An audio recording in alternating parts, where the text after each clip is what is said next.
நீங்கள் வாழ்க்கையில் சாதிக்க வேண்டுமென்றால் உங்களுக்கு ஒரு ஆசீர்வாதம் தேவைப்படும். அந்த ஆசீர்வாதம் முன்னோர்களின் ஆசீர்வாதம்தான்.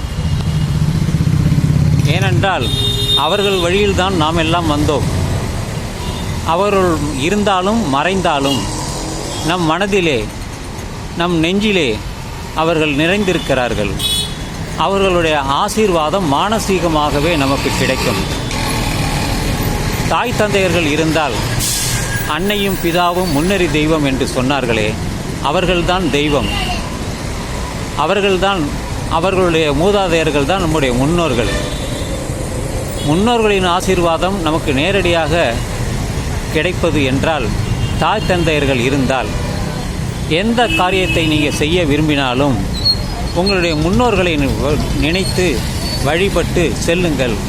நிச்சயமாக உங்களுடைய காரியம் சிறப்பாக வெற்றியாக அமையும் என்பது எனது கருத்துதான்.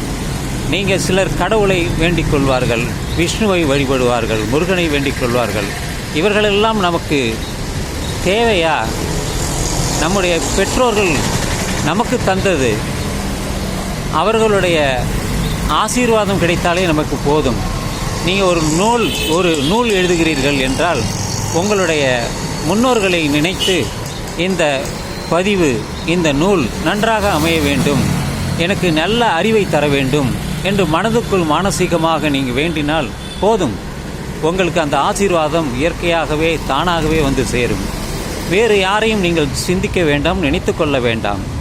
இப்படித்தான் சிலர் அதை நினைத்துக்கொள், இதை நினைத்துக்கொள் என்பார்கள். நம்முடைய மூதாதையர்களை மறந்து விடுவார்கள், முன்னோர்களை மறந்து விடுவார்கள், பெற்றோர்களை மறந்து விடுவார்கள். இவர்களுக்கு அப்பால் இருக்கிறது. வானத்தை பார்த்து நீங்கள் வணங்குவீர்களா? சூரியனை பார்க்கலாம், சந்திரனை பார்க்கலாம், வானத்தை பார்க்கலாம், மரங்களை பார்க்கலாம், செடிகளை பார்க்கலாம், விலங்குகளை பார்க்கலாம், எல்லாவற்றையும் பார்க்கலாம்.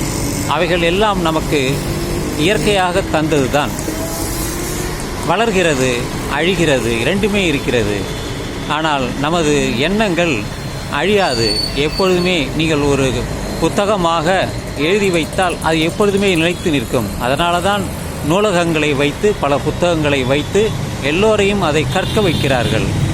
எனவே உங்களுக்கு முன்னோர்களுடைய ஆசீர்வாதம் கிடைத்தால் நீங்கள் எல்லாவற்றையும் சாதிக்க முடியும், செயல்படுத்த முடியும், வெற்றி அடைய முடியும் என்று சொல்லி, முன்னோர்களின் ஆசீர்வாதம் உங்களுக்கு உண்டாகட்டும் என்று சொல்லி இந்த இரவு பதிவை நான் நிறைவு செய்கிறேன்.